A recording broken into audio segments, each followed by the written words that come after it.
futbollit. Ajo çfarë unë mendoj që po e vuajnë më shumë italianët është brezi. Pra ka ardhur një brez në Itali i cili e ka ndryshuar interesin, pra nuk ka më interes futbollin, nuk luhet më në rrugë.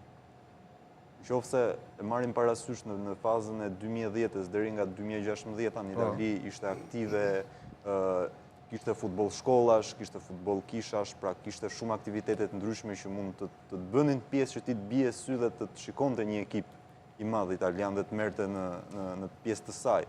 Por sot ka ndryshuar komplet. Qoftë janë faktorët ekonomik, faktorët e politikës së jashtme andaj këtej.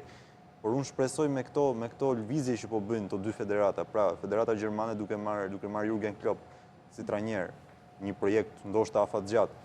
Italia që duhet bëjë një rifillim dhe një rishikim. Janë në kërkim të identitetit tyre realisht, Kjo është e drejta. Kjo është. E kanë humb identitetin. E kanë humbur komplet atë lojën, pra ajo loja italiane sot e kësaj dite nuk mund të funksionojë dot fare. E pam në Europianin e 2020-s ishte diçka më ndryshe, një Itali që mbante topin, një Itali që mundoi të krijonte raste, nuk ishte ajo Italia që mbyllej në mbrojtje gjatë gjithë kohës, por prapë çadon sepse nuk është më pjesë e botrorit. Po, edhe kjo u bë repetitive pastaj. Po. Jo, doja flisja edhe pak për ndeshjet. Norvegji-Angli. Po, Norvegji-Angli, sinqerisht jam shumë i dyzuar. Nëse tek Francë-Spanjë mund të kemi një shpresë më shumë tek loja spanjolle.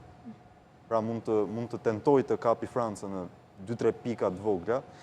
Dhe kjo Norvegji-Anglia me të vërtetë në një frikë të madhe, sepse e kemi parë, pra duhet të kthejmë dhe herë tek ajo ndeshja. E kemi parë në San Siro që një Itali